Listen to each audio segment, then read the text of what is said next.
Council, good to see you, my friends. Good evening to all the folks who've joined us on this extremely cold night. Thank you for coming in person. And for all of you who are joining us electronically, thank you for tuning in. We're always glad that you're here and anxious to hear from you. This is the regular meeting of the City Council in Waverly, Iowa. Today is Monday, January 20th, 2025. It is 7 o'clock and we are called to order. Would you please join me in the Pledge of Allegiance? I pledge allegiance to the flag of the United States of America and to the republic for which it stands, one nation, under God, indivisible, with liberty and justice for all. Council, the clerk has prepared for you an agenda. May I have a motion to approve it as presented? I will move approval of the agenda as presented. Second. Thank you. This will be a voice vote. Is there any discussion? All those in favor, please say aye. Aye. And opposed? Excellent. Item D. The city clerk has prepared for you a set of minutes from our January 6th regular meeting. Can I have a motion to approve those as presented? I move approval of the January 6, 2025 regular meeting minutes. Thank you. Yep. Any discussion? You appear ready to vote. This is a voice vote. All those in favor, please say aye. Aye. And opposed? Okay, we're down to business. We're on item E, number 1. This is a proclamation. I propose this proclamation. Proclamation for Slavery and Human Trafficking Prevention Month, January 2025. Whereas the United States was founded upon the principle that all people are created with the inalienable right to freedom, and added the 13th Amendment to the Constitution, making slavery illegal, and whereas slavery within the United States today is most often found in the form of forced labor and sex trafficking, which weakens our social fabric, increases violence and organized crime, and debases our humanity, and whereas this heinous crime is found within Iowa and locally within the Cedar Valley, and whereas the Iowa Network Against Human Trafficking and Slavery has been working since 2005 to abolish all forms of human trafficking through education, prevention, volunteerism, advocacy, and collaboration, and whereas the American Association of University Women, that is AAUW of Iowa, through this continuing long-term commitment to this issue, is actively pursuing human trafficking prevention, education, visibility, and advocacy to better inform Iowa citizens, and whereas, even though awareness of this crime is growing, human trafficking continues to go unreported due to its isolating nature. Whereas, increased community education on how to identify victims of human trafficking, along with increased knowledge of local resources and services for those affected by these criminal actions, can help restore freedom and dignity to identified survivors, as well as help diminish the number of future victims. And whereas, every business, community organization, faith community, family, and individual can make a difference by choosing products that are not made by forced labor, by working to protect our young people from sexual exploitation, by addressing the problem of internet sex trafficking and pornography, and by becoming more aware of the problem and possible solutions. And now, therefore, I, Mark Anderson, Mayor, and the City Council of the City of Waverly, Iowa, do hereby proclaim the month of January 2025 as Slavery and Human Trafficking Prevention Month, and encourage all of our citizens to become more informed on this growing problem, to be vigilant and report suspicious activity, and to work towards solutions to end trafficking in all of its forms in our community.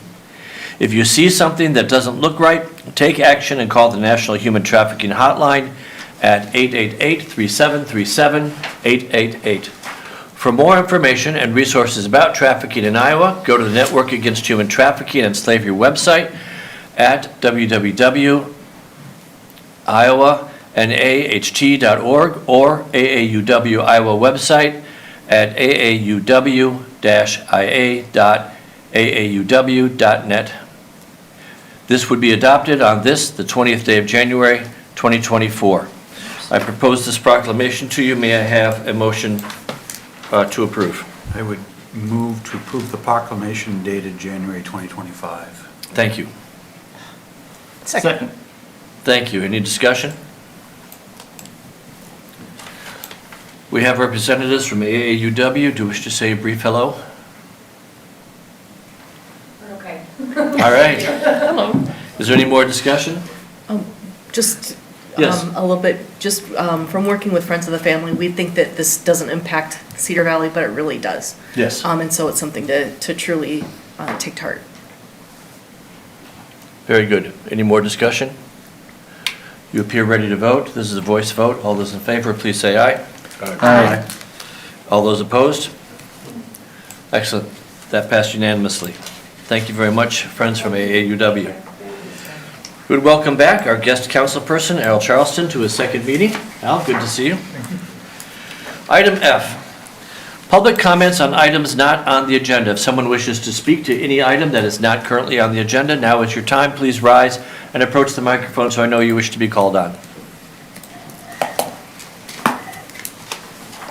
Okay, would you please identify yourself? Then you have 5 minutes. My name is Mike Young. I don't know if there's a light on this thing. Mike Young, I live in Fairhome Addition, live here in Waverly. My topic tonight is the Cedar Lane detour and the public safety issue around it. Thank you. I don't know if any of the council members frequent that route. If you do, you'll be well aware of the problem. First, when Cedar Lane was redone, the designers definitely did not have the room to do what they might have wanted. There is not the room to width-wise to fully facilitate safe space for vehicular traffic and walkers, bikers, joggers at the same time. The east end of it, east and south of the ski club, is the best it can be. After that, it is all downhill for proper space for all. There are more than a few pinch points that barely have enough room for cars and trucks. You can tell that by all the black marks on the curb where people are forced into them because of oncoming traffic squeezing their half of the road. There is only about 400 feet of actual sidewalk on that whole route. So getting to the main problem, as it warms up this spring and summer and even now, this is going to be a huge safety issue due to the Wartburg cross country and track teams go out and run 4 or 5 abreast. This has been a problem for 20 years in this town because of the city, the police, and mostly Wartburg's unwillingness to mandate that in spaces that common sense would dictate single file running, they would do that. But as we all know, common sense is not everyone's forte. So then whose responsibility is it to take care of public safety? My wife was driving west on this route a month ago and came upon the famous Wartburg runners running 4 abreast in 2 rows, did not even consider the traffic around them, and as she came closer to them, she not able to move left at all due to oncoming traffic, one jumped out in front of her to make her stop her car. As far as I know, pedestrians only have the right-of-way in marked crosswalks. They do not have it on public streets. Even if they did, the problem would still exist. The sheriff told me he has also, on the west end of the route, in the second curve from the west end, had a walker jogger dressed in dark colors on the traveled portion, which he didn't see until he was right on the person. Because of this inherent safety issue and the possibility of either a vehicular accident or a pedestrian accident, we now have installed dash cams in both of our vehicles. This is to protect us from any possible lawsuits. As far as I know, this council has the power to pass a temporary or permanent ordinance to correct this safety issue on this stretch, or at least until the bridge is reopened. If you as a council choose not to do anything about this, being this has been brought up and on public record, this public safety issue, then I would assume you would be okay being named in a lawsuit.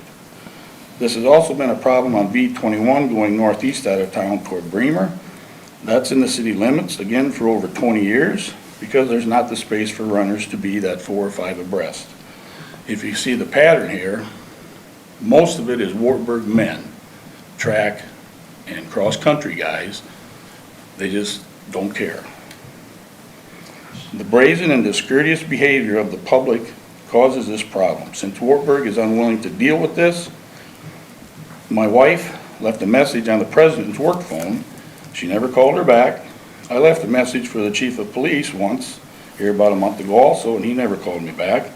I feel it sits in the laps of the council. We've contacted the police in Wartburg probably 5 times in the past 15 years. and can never get anywhere with this subject. I can tell you for sure that many people in the Waverly area are really very tired of putting up with this situation, especially with the detours on both ways. I think there should even be discussion among you to take options of putting three-way stops where Cedar Lane comes out to the Horton Blacktop and where the 10th Avenue extension comes out to Bremer Avenue. Because if you've ever been out there, you've probably been in a line of about 20 vehicles waiting to your turn to turn left or right. Any questions for me? We are not able to enter into a dialogue with you tonight because you were not on the agenda. But if any council person wants to bring this back to an agenda item, they're certainly welcome to. Okay, In the meantime, I'll pursue this a little bit. thank you for your time. Thank you. Any other members of the community who would like to speak to any topic that is not currently on the agenda? I see no one rising, so I'll move to item G, the consent calendar. Council, you have in front of you 15 items on the consent calendar. I wonder if we could have a motion to take them all at once. I have a question. Yes, please. On the Bolton and Menk Engineering Services, Can you give me a number? five. Thank you. The courthouse review, is that just because it's in the city? Yep. So it'd be the review of any building going up in the city? Yes, sir. Okay. Setbacks, requirements, drainage, the whole thing. Okay, thank you. Yep. Any other questions and comments with regard to the consent calendar? Let's see, I don't think I got my motion. I will move approval of the consent calendar. Thank you. Second. Thank you. Any more discussion, questions of any kind? This will be a voice vote. All those in favor, please say aye. Aye. And opposed? That passed unanimously. Friends, let's move on to item H. This will be regular business. If during regular business you want to speak to something that is on the agenda, please come up to the microphone before we get to it so I know that you want to speak. We are on item 1. This is Resolution 2505. This is a resolution approving change order number 1 from Taylor Construction Incorporated for the Rolling Prairie Trail Bridge replacements. That is Prairie Run, Slemons Creek, and Cemetery Run. Can I have a motion? I'll move approval of Resolution 25-05, a resolution approving change order number 1 from Taylor Construction Incorporated for the Rolling Prairie Trail Bridge replacement, Prairie Run, Slemons Run, and Cemetery Run for an increased amount of $22,126. Second. Thank you. We're on the table. Any discussion?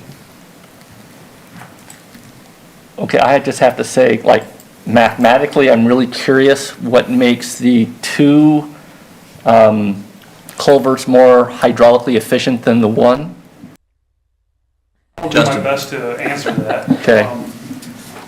It's a matter of the larger one does not run 100% full, and the capacity of going through the two smaller ones is better. That's the best explanation I Okay. can give.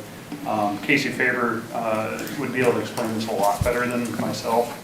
But, that was the answer I received. Okay, yeah, because I mean, okay, I did the math, because that's what I do.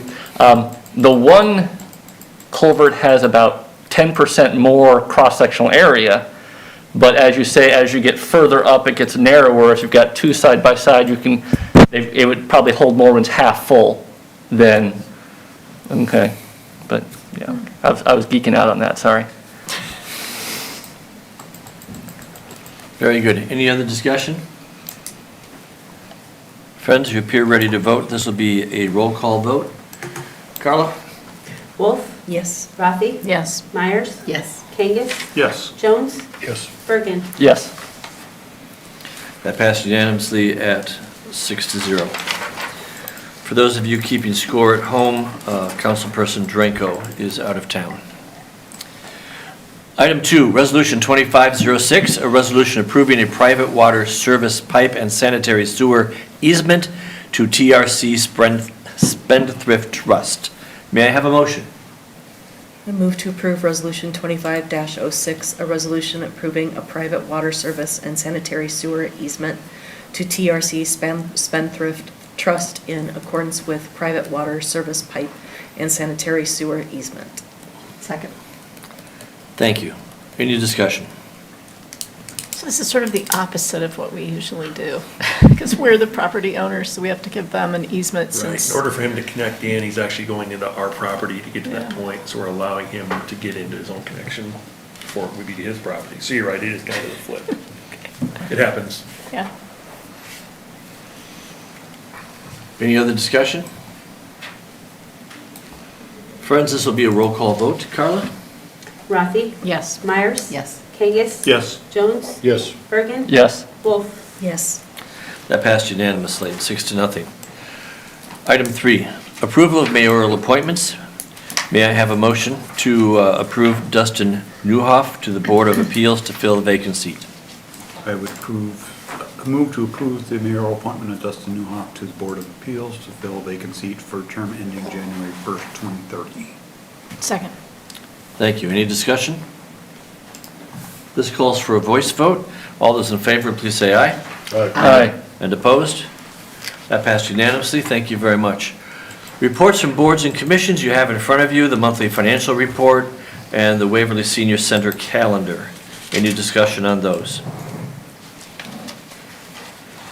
Time for staff updates. James? We have nothing tonight, sir. Okay. I think everyone is with Councilperson Kangas who wants to get home before their cars cool off. City Council comments. Councilperson Bergen. Well, just stay healthy, stay warm. I will be at the Bramer Avenue Brewery after the meeting, drinking beer and playing math games. Feel free to join me. That does sound like fun. Thank you. Councilperson Jones. Councilperson Meyer. Councilperson Kangas. Just if anybody's really interested in how this city spends money and what we're spending money on, we have a nice enthralling session coming up Saturday. You're welcome to join us here at the Civic Center. We go through a lot of detail of where your money is spent and why it's spent that way. So welcome to join us. Thank you. Councilperson Ann. Nothing from me. Councilperson Wolf. Nothing for me. Wow. Guest Councilperson Al. No comments. Okay, we'll turn to the mayor's comments. It is an old Norwegian proverb that there's no such thing as bad weather, only bad clothes. This is really cold, friends. This needs to be taken seriously. Dress warm, be careful. There's a 2-hour delay for school district tomorrow, so be aware of that. Don't drop your kids off at the usual time. They will get chilly. So just be careful. And while you're out being careful, be kind. Is there a motion to adjourn? Move that we adjourn. Thank you. This will be a voice vote. All those in favor say aye. Aye. And opposed? This council meeting is adjourned.